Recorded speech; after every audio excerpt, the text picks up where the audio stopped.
Assalamu alaikum wa rahmatullah wa barakatuh.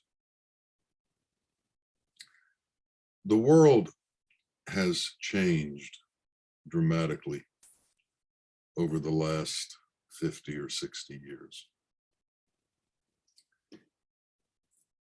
Science has taken hold of things, and science has introduced many variations in so much of our life.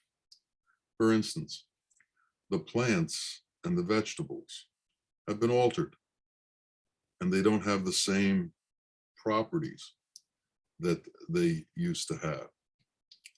Medicines have been brought into the world, many of which have been able to help, and many of which have caused side effects that are as bad as or worse than what people were originally dealing with.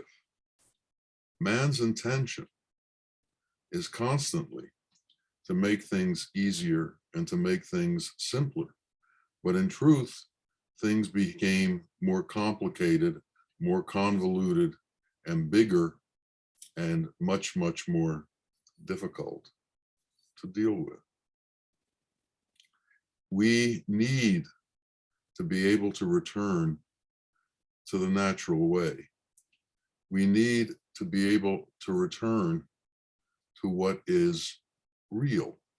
We need to set up a life that is based on faith, certitude, and determination. And while we are looking at the world and creation, we have other things that we need to look at also. Now, all of us need to begin to understand arrogance. We need to begin to understand ego. We need to begin to understand karma. We need to understand mind. We need to understand desire. We need to know, why do we eat things? Why do we drink things? What is it that drives us? What is it that pushes us to get married? What are our natural inclinations? What are the drives of the body? Why does the body make us do the things that it does? And if we look closely, each of us, we will be able to come to some conclusions that we'll see very simply. We have drives within our elemental self that push us towards certain things. Our elemental self has needs. Our elemental self has needs for food and for water. Our elemental self has lust. Our elemental self has arrogance. Our elemental self has a connection to creation that is deep, attached, and holds on to it as if it was real. And so our life can become obsessed with mind, desire, and creation. And this obsession with mind, desire, and creation is very difficult to release ourselves from.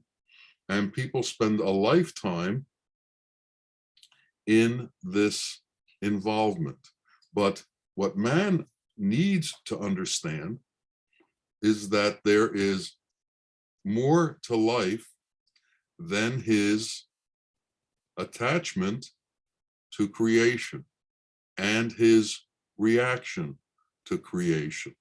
Man also needs to understand that there is a God and that we are a created being, and that in addition to our elemental self, there is another part of our self. And this other part of our self can transcend this elemental self and is more than the elemental self. So we are in relationship in a relationship with the world, but we also simultaneously have to have a relationship with God. And if we don't have that relationship with God, then our relationship with the world becomes overwhelming and takes over our life. For instance, the everyday worldly situations that we go through cause us pain, cause us joy, cause us sorrow, and cause us laughter. The everyday things we go through in our life also cause us regret and cause us joy. We are constantly affected by what goes on in the world and our relationship with what goes on in the world. The mind works in a way that it refuses to believe in anything else other than the world.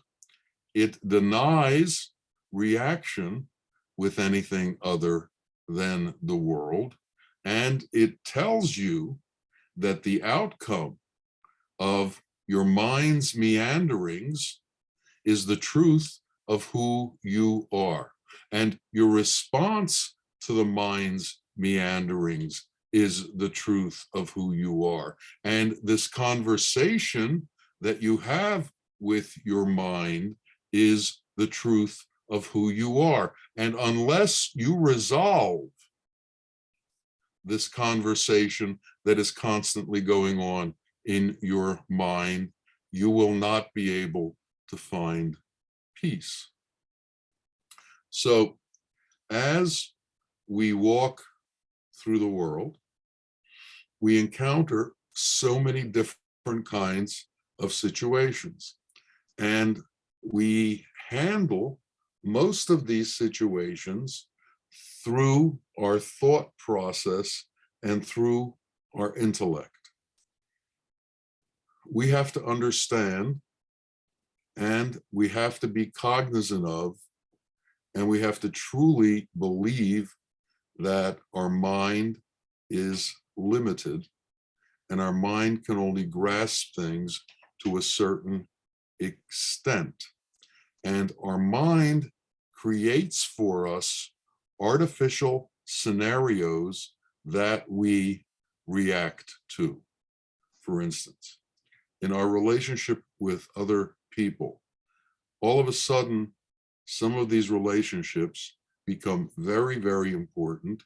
And if somebody says an evil word to you, it can sit with you for a very long time. But in truth, what does it matter what others think and what others say? In truth, who is it that you have to answer to?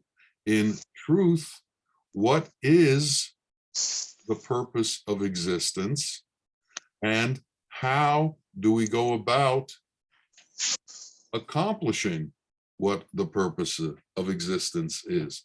Is our purpose that everybody in this world like us? Is our purpose that we have peace with all the people in the world? Or is our purpose to be at inner peace and at peace with our Lord? I deal with people who have problems resolving their worldly situations. And what I find is that they are caught in a loop. No matter what solution they come up with, the loop starts again and the solution is forgotten. And that moment of peace that was found for a second disappears and goes back into the mind struggling with what it's dealing with in the world. So doubt is created. And when doubt is created, everything is doubted. Your parents are doubted. Your wife is doubted. Your friends are doubted. Everything around you is doubted. And if you walk around in a world of doubt, you are in a world of insecurity. You're in a world of anxiety. You're in a world with no solution. You're in a world with no exit, as the existentialists say. There's no way out because it's all doubt. It's all difficult. It's all problematic. Nothing seems to give an answer to you. Think back. And most of us can't think back this far, but watch a baby, and watch a baby that's suckling. The baby is content. The baby has found peace at that moment. And why has the baby found peace?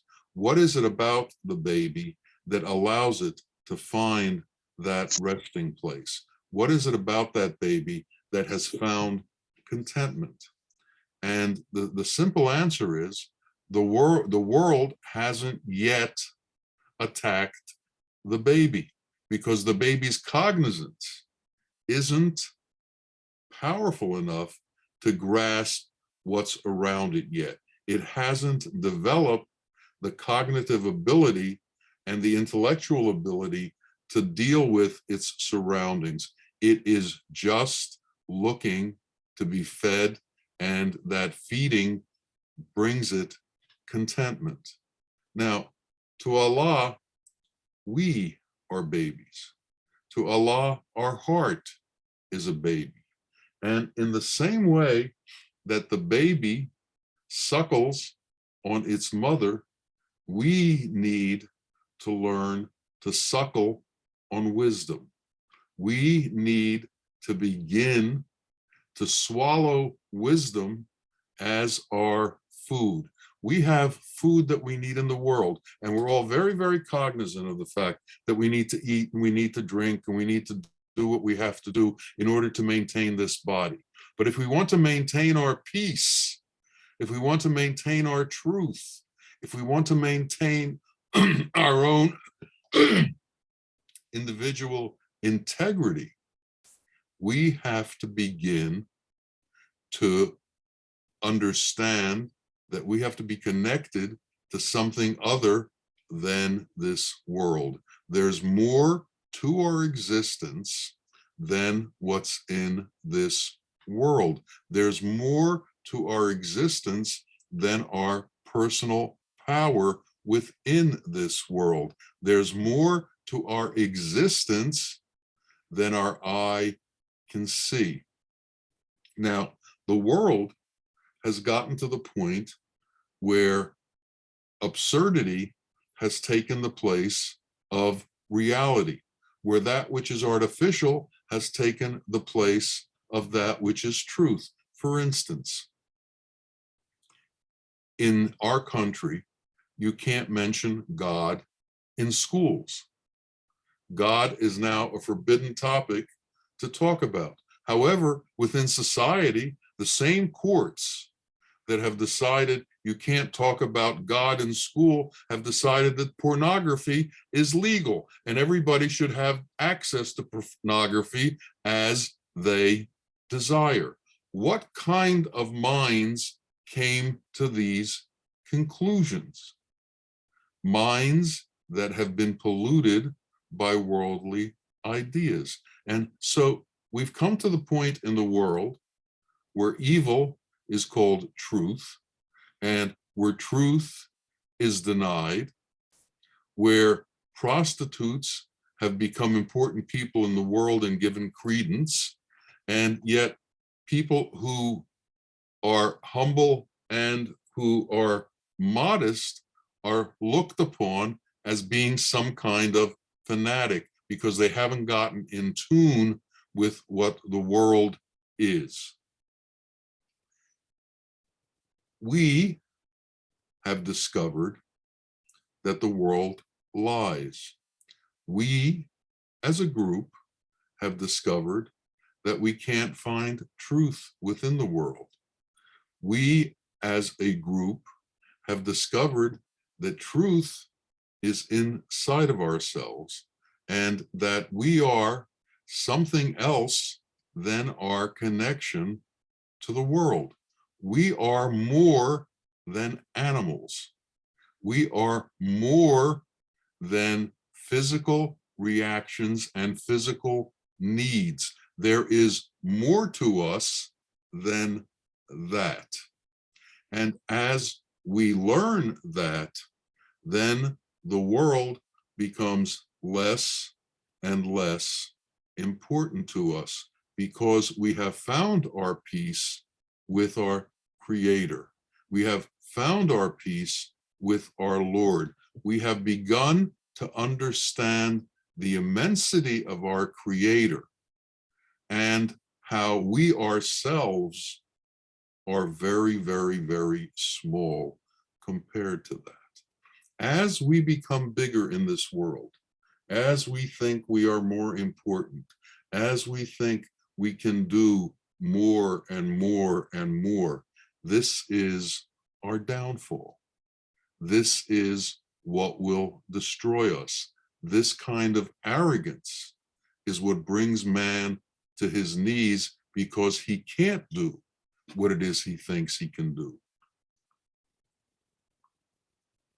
He can't accomplish what he thinks he can accomplish, even though he may rise and rise and rise. Eventually, he will fall. And this is much easier to see on the public stage, in the public arena, than sometimes it is in individuals, unless you read a lot of biographies, because it happens to everybody. They all get to that point in their life when they understand that the power is not within them. Bawa tells the story to illustrate this point often about the prophet Solomon, who was the son of David. And he explains that Solomon was given immense power over the earth. His power was equal to that given to the angels and given to the prophets. He had 1/4 share of everything in the world. And because of this, his arrogance grew and grew and grew. And he thought that his ability grew and grew and grew. And it got to the point where he thought he could do what God does. And so he spoke to God and says, my wealth is immense. My accumulation of worldly things is immense. I have 70 mountains full of goods and full of foods and full of worldly things. Let me use these things to do what you do. Let me use these things to feed the world. Let me feed the world for a month. And Allah said to him quite simply, Solomon, son of David, you can't do what I do. No man can do what I do. Only I can feed my creation. Only I can give unto my creation what my creation needs. And then Solomon responded, but I have all this power that you've allocated to me. So allow me to do what you do. And Allah again tells him, you can't do what I do. And then Solomon believes that by decreasing his demand, that somehow would alter the state that he's talking about. So instead of asking to feed the world for a month, he asked to feed the world for 2 weeks. What does that have to do with the fact that you can't feed the world? So instead of feeding the world for 2 weeks, can I feed the world for 1 week? Again, missing the point, which is what happens to man constantly. He misses the point. There is what God can do, and there was what man cannot do. So then he said, well, can I at least feed the world for a day? And he told him, you can't feed the world. He said, how about if I only feed the fish for a day? As if that would somehow be different than trying to feed the world. The point is that man's mind can believe all kinds of things and give itself all kinds of power. And even prophets and kings make the same mistake that each of us make as far as our difficulties and as far as our powers. Finally, he got down to where he was just feeding the fish for one meal. And God said, well, you can try. And I've told the story before, so you all know it. A large fish came out of the water and opened its jaws, and they began to feed it from the mountains of food that they had. And as much as they fed it, the fish consumed and consumed and asked for more and asked for more. And as it was consuming the food, all of the jinns and the fairies that were assisting Solomon got swallowed into the fish. Everything near him got swallowed into the fish, but the fish was never satisfied because man cannot do what God does. Man cannot satisfy the way God satisfies. Man cannot feed the creation the way that God can, because God has left that to himself and only he can do these things. Now, when we, each of us, begin to realize that our own meanderings, our own machinations, our own attempts to heal our pain and relieve our pain are dependent on getting God involved. When we realize that, then we'll realize that only God can relieve us of our suffering. Only God can relieve us of our pain. And there are two questions here. One, why did we take on pain in this worldly way? Why was the world able to affect us so strongly that we suffered from it? And then two, how do we relieve ourselves of that pain? The relief comes through God. The relief comes through establishing a system, a belief system that is based on faith, certitude, and determination. A belief system that's based on the overall rule of God and the transcendent nature of God within this world, and that our life is not connected to this world. Our life is connected to God.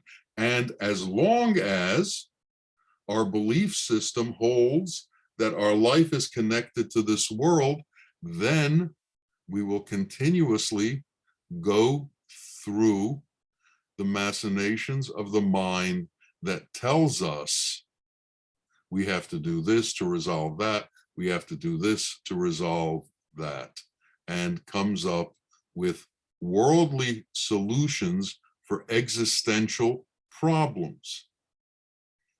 There's a song that says, looking for love in all the wrong places.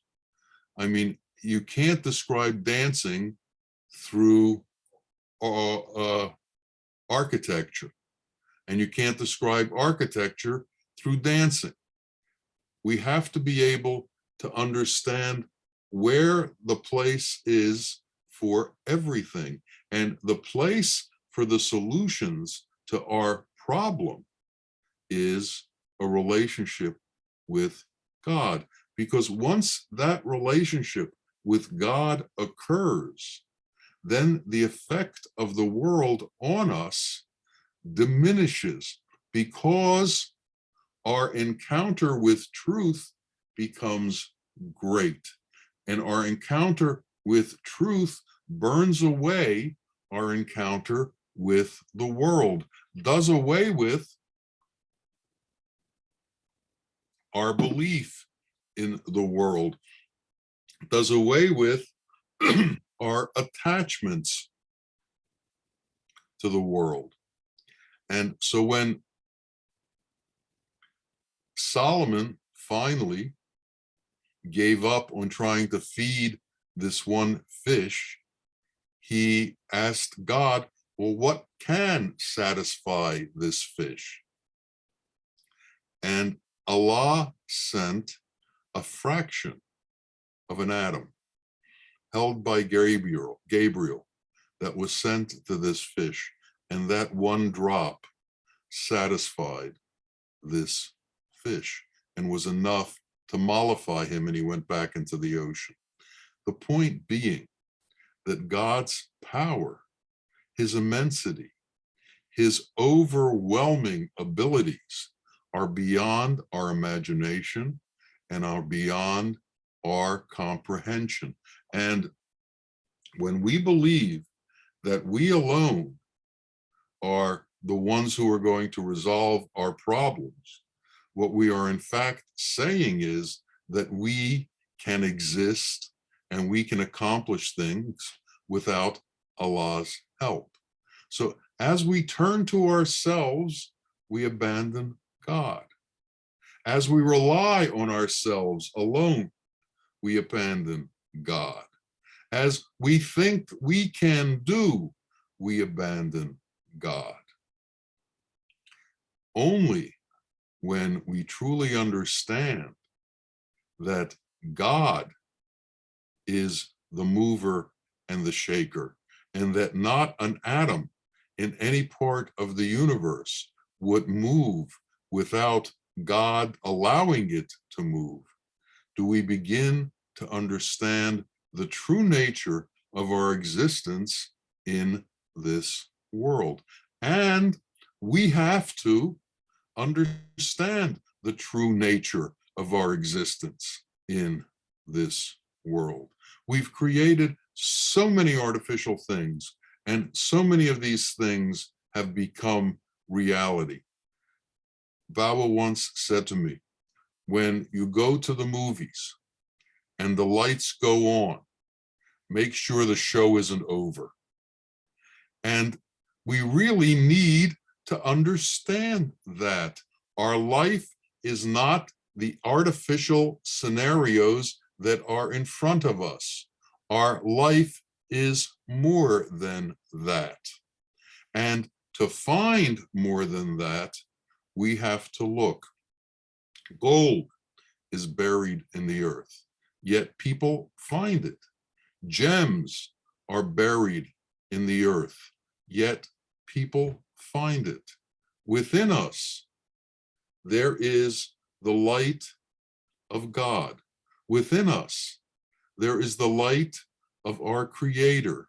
Within us, there is this effulgent light that came from our Creator, that is part of our being and part of who we are. In fact, it is the truth of who we are. Yet, we are happy with this creation portion of ourselves, which isn't attached to reality, which is just a composite cover over that which is real. Yet we trust more in that which is a composite creation than we trust that which is real, that which is everlasting, that which came from truth, that which came from that which is eternal, that which came directly from our Creator into us. And when we can change our mindset and understand that our soul is more important to us than the world, then we will get to the point where we can deal with the world in a much easier way, because we understand that the world is just a tiny, tiny dot compared to the truth of what we are, compared to the power of what created us, compared to the power that was put inside of us, compared to what God made us from and then allowed us to know him through. So a ray came from the Creator, and that ray was covered with a body, and that was creation. And that ray is the truth of us. This body is not the truth of us. And as long as we spend our time worrying and suffering about this body and this false persona of who we are, as long as we do that, we are constantly going to be in a state of strife, in a state of sorrow, in a state of difficulty. We're going to be in a state that seems unresolvable. But when we understand that this is just a covering, this is not who we are, what we truly are is a light that shines from within us, a light that was given to us by our Lord, a light that was put into us at the moment of creation, directly from the Creator, and that's who we are. Then we begin to realize that we are made of what the Creator is made of. We are what the Creator is. What the Creator is who we are. So to truly know yourself is to know that you came from the Creator and you're made of the stuff of the Creator. So once you know yourself, then you'll know your attachment to godliness. Once you understand your attachment to godliness, your attachment to the world recedes and decreases and becomes less important to you. Then all of the difficulties of the world become less important. All of the pains of the world become less important because you know where your true home is and you know where you're going to. That's why the prophets had no fear. The prophets had no fear because they knew that whatever trials and tribulations were given to them, their home was with God, and this artificial creation that is temporary was not who they are. The prophets were all sent to us to understand who we truly are, and who we truly are is a ray of our Creator. We are of that which our Creator is. We are those qualities. We are that wisdom. And as we grow and grow in wisdom, as we accept wisdom more and more, as we grow in compassion and mercy and justice and truth, as we grow in love, and as our love becomes transcendent and all-encompassing, the truth of us becomes self-evident to ourselves. And until it is self-evident to ourselves, we are lost. So find yourself. Each of us, find yourself. We can see ourselves in others. When we look and we see truth, we should know that that truth is part of us. When we see love, we should know that our love is part of us. And then reality becomes understood. Then reality becomes the way that we walk this earth. And we've given up all the artificial things that have been created. We've given up all the artificial theorems that have been created. We've given up all the artificial ideas that have been created to tell us who we are. The only one who can truly know who you are is yourself. And it is our obligation to know that. It is our obligation to find that. It is our obligation to grow in that. So we need to grow in love and in compassion and in mercy and in tolerance and in unity. We need to separate ourselves from all differences. And as that happens, the truth will emerge within us. And our walk through this life will be a walk in paradise, because we were brought about through love, through paradise, and our return is to love and to paradise, because that is the intention that was set for us. So allow God's intention to overwhelm us. Allow God's intention to light our path. Allow God's intention to flourish within us so that we come to know the truth, come to know ourselves, and come to know our Lord. May this path be easy for each and every one of us. May we all be able to know the truth of it, and may we all become a reflection of that truth, so that when we interact with others, we don't have to speak. It becomes self-evident. May that happen for each of us. Ameen, ameen, ya Rabbil Alameen. Assalamu alaikum wa rahmatullahi wa barakatuh.